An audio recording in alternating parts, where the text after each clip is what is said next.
প্রিয় শিক্ষার্থীরা, এই ক্লাসে আমরা শিখব পার্ট অফ স্পিচ এর একটি part of speech verb. Verb কথাটার অর্থ কি? ভার্ব কথাটার অর্থ হচ্ছে ক্রিয়া বা কাজ। তো যে সকল শব্দ দ্বারা কোনো ক্রিয়া বা কাজ বোঝায় সেটি হলো ভার্ব। ঠিক আছে? আচ্ছা, যেমন ভার্ব অর্থ কি? আচ্ছা, এখানে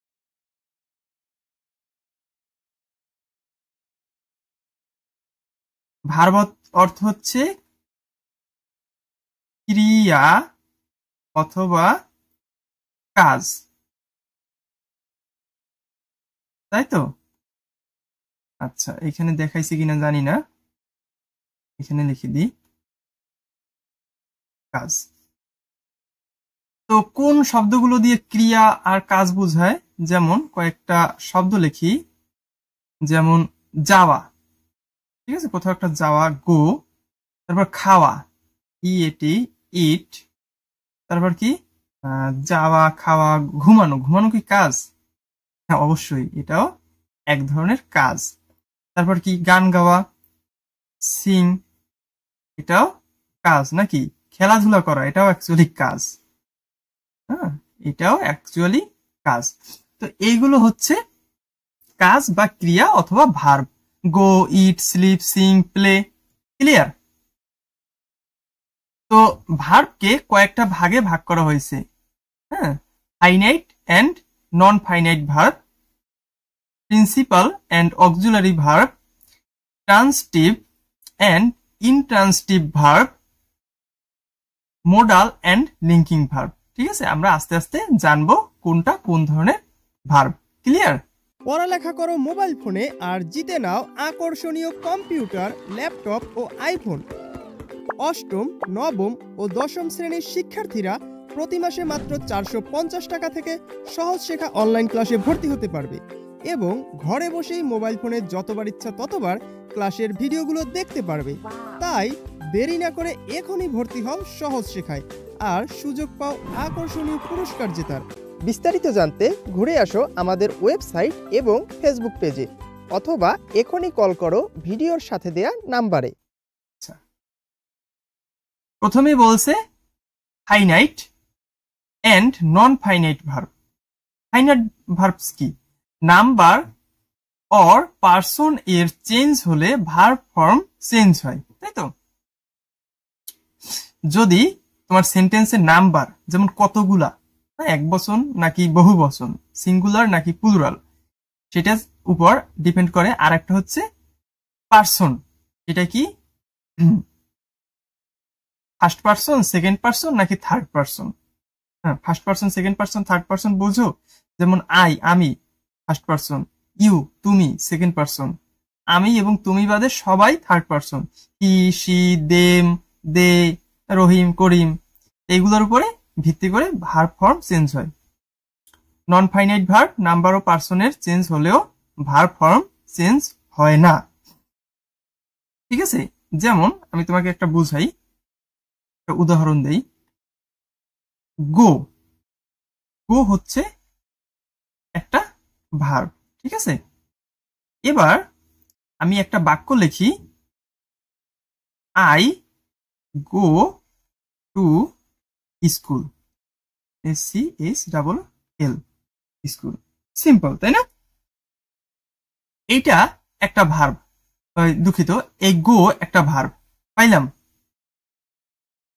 এবার যদি আমি লিখতে চাই যে তারা স্কুলে যায়, সরি, সে স্কুলে যায়, এটা লিখি, সে স্কুলে যায়। সে স্কুলে যায় ইংলিশ কি? হি গোস টু স্কুল, SCHLL। এখন তুমি বলতে পারো যে sir, I go to school হইলো, কিন্তু হি গোস টু স্কুল কেন হইলো? হি গো কেন হইলো না? শেষে আবার ES যোগ করলেন কেন? উত্তর হলো, এটা হচ্ছে তোমার টেন্স বা রাইট ফর্ম অফ ভার্ব। ভার্বের সঠিক ব্যবহার এখানে তোমরা শিখতে পারবা। সাবজেক্ট যদি ফার্স্ট পার্সন হয়, যে পার্সনই হোক, ফার্স্ট পার্সন, সিঙ্গুলার, প্লুরাল, যাই হোক, তার ভার্বের শেষে ভার্বটা সঠিক ফর্মেই থাকে, ই এস বা এস যোগ হয় না। যেমন আই, আই এর পরে গো, গোই বসছে। কিন্তু ভেজালটা বাসছে এই যে হি এর পরে গোস বসলো কেন? কারণটা হইলো হি একই ধারে থার্ড পারসন আবার সিঙ্গুলার নাম্বার। তার মানেটা আবার কি? থার্ড পারসন কি? আমি এবং তুমি বাদে বাকি সবাই থার্ড পারসন। হি মানে কি? সে। সে কি আমি? সে কি তুমি? এটা তো কেউ না, সি হচ্ছে আর একজন মানুষ, আর একজন থার্ড পারসন। তাই এই প্রথম পাইলাম হচ্ছে থার্ড পারসন। দ্বিতীয় পাইলাম হইলো হি মানে কয়জন? সে। সে কয়জন? 100 জন মানুষ সে বলবো না, সে হচ্ছে একজন মানুষ। তাহলে সিঙ্গুলার নাম্বার, সে একটা সিঙ্গেল নাম্বার। তো সাবজেক্ট যদি থার্ড পারসন সিঙ্গুলার নাম্বার হয়, ভার্বের শেষে এস বা ইয়ে যোগ হয়। তাহলে দেখো বলছে কি যে নাম্বার ও পারসন এর চেঞ্জ হলে ভার্বের ফর্মও চেঞ্জ হয়ে গেছে। এই যে গো ভার্বটা, এইটার যদি এই যে আই নাম্বার ও পারসন চেঞ্জ হইলে এই যে নাম্বার ও পারসন হয়ে গেল হি, ভার্বের ফর্ম চেঞ্জ হইয়া সাথে একটা ইয়েস যোগ হয়ে গেল, গোস হয়ে গেল। তাহলে এই যে গো, এই গোটা হইল অ্যাকচুয়ালি একটা ফাইনাইট ভার্বস। ক্লিয়ার? নন ফাইনাইট ভার্ব হলো যে ভার্বগুলা এখানে যদি আই থাকে তাহলেও যা বসবে, এখানে হি থাকার পরেও একই জিনিস বসবে। ঠিক আছে? সেইগুলো হচ্ছে নন ফাইনাইট ভার্বস। ক্লিয়ার? পরবর্তীতে আমরা সেই উদাহরণগুলো দেখব। এরপরে আছে প্রিন্সিপাল এন্ড অক্সিলারি ভার্ব। হ্যাঁ, প্রিন্সিপাল ভার্ব মানে হচ্ছে প্রধান প্রধান যে ভার্বগুলো, যেগুলো আমি উদাহরণ দিছিলাম এর আগে। হ্যাঁ, খাওয়া, নাওয়া, গোসল করা, ঘুমানো, খেলাধুলা করা, গান গাওয়া, সবকিছুই প্রিন্সিপাল ভার্ব। তাহলে অক্সিলারি ভার্বটা আসলে কি প্রশ্ন আসে সেইটা।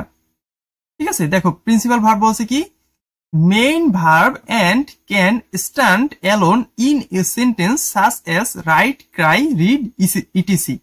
হ্যাঁ, এটা হচ্ছে প্রধান ভার্ব এবং স্ট্যান্ড অ্যালোন, একটা বাক্যে একাই যথেষ্ট। ওই ভার্বটা একাই বসে একটা সেন্টেন্সে। যেমন I write a book or poem, আমি একটি কবিতা লিখি। হি ক্রাই, সামটাইম হি ক্রাই, কখনো কখনো সে কাঁদে। রিড, বই পড়া। Maybe you are reading a বুক, তুমি হয়তো একটি বই পড়তেছো, ইটিসি। তাহলে অক্সিলারি ভার্ব আবার কোনগুলা? তাহলে আমি যে ভার্বগুলা জানি, হ্যাঁ, গোসল করা, খাওয়া, ঘুমানো, নাচা, গানা, খেলাধুলা, যাওয়া, হাঁটা, মারামারি করা, সবকিছুই তো প্রিন্সিপাল ভার্ব। তাহলে অক্সিলারি ভার্ব কোনগুলা? চলো, বলছে helping verbs that supports the main verb. মানে কি? মানে হচ্ছে এই যে main verb right, cry, read, এই ধরনের মেইন ভার্বকে হেল্প করে যে ভার্বগুলা, সেগুলো হচ্ছে অক্সিলারি ভার্ব। ঠিক আছে? সেটা কি? একটা উদাহরণ দিই। যেমন he did a very well performance in the cricket match, in the last cricket match. এই যে সে শেষ ক্রিকেট ম্যাচে খুবই ভালো একটি পারফরমেন্স করলো। এই যে he did a very good performance, বা এই যে ডিড শব্দটা কিন্তু একটা অক্সিলারি ভার্ব। ঠিক আছে? এরকম ডু, ডিড, ডাজ, এগুলো কিন্তু অক্সিলারি ভার্ব। বুঝতে পারছো? এরপরে আসছে যেমন such as, am, is, are, তারপরে আরো আছে was, were, do, did, might, have been, has been, এগুলো সবই অক্সিলারি ভার্ব। এরপর বলছে transitive and intransitive verb. Transitive and intransitive. Transitive verb মানে এক বা একাধিক অবজেক্ট গ্রহণ করে, আর ইনট্রান্সিটিভ মানে অবজেক্ট গ্রহণ করে না। ঠিক আছে? এটা আমরা পরবর্তীতে বুঝবো। যে সাবজেক্টের অবজেক্ট বুঝো, যেমন আই ইট রাইস, এই যে রাইসটা হইল অবজেক্ট। ঠিক আছে? তো যে ভার্ব একটা মাত্র অবজেক্ট গ্রহণ করে সেটা হচ্ছে ইনট্রান্সিটিভ ভার্ব। আচ্ছা আচ্ছা, সরি, ইনট্রান্সিটিভ ভার্ব মানে অবজেক্ট গ্রহণই করে না। আর যেটা অবজেক্ট গ্রহণ করে, যেমন আই ইট রাইস, আমি খাই, কিছু তো খাই, কি খাই? ভাত খাই, সেটা কিন্তু ট্রান্সিটিভ ভার্ব। বুঝতে পারছো? এরপরে modal verb. And linking verb বুঝাইছে। মোডাল ভার্বস কি? কোনো কিছুর নিশ্চয়তা, সম্ভাবনা বা অনিশ্চয়তা বোঝাতে মোডাল ভার্বস ব্যবহৃত হয়, যেমন can, could, might, may, might, would, could এগুলা। এটি সাবজেক্ট অর নাম্বার অনুযায়ী চেঞ্জ হয় না। ঠিক আছে, ওইখানে যেরকম আমরা নাম্বার ও পার্সন অনুযায়ী দেখছিলাম চেঞ্জ হয়, এটা সাবজেক্ট ও নাম্বার অনুযায়ী চেঞ্জ হবে না, যেমন মে, মাইট, ক্যান, কুড এগুলা। লিঙ্কিং ভার্ব সাবজেক্টকে অন্য ওয়ার্ডের সাথে যুক্ত করে যেন সাবজেক্ট সম্পর্কে ইনফরমেশন পাওয়া যায়, ভিজিবল অ্যাকশন দেখা যায় না। সেন্স ভার্বগুলো লিঙ্কিং ভার্ব হিসেবে কাজ করে, যেমন look, smell, appear, sound, etc. It's look so good, এটিকে ভালো দেখায়, তাই না? তারপরে ইট স্মেল ব্যাড, এটির গন্ধ খারাপ আসতেছে, এরকম। It sounds, it appear, it seems like a crazy people. It's like, এই যে লাইক শব্দটা। তারপরে আচ্ছা, কত মিনিট হইল দেখি।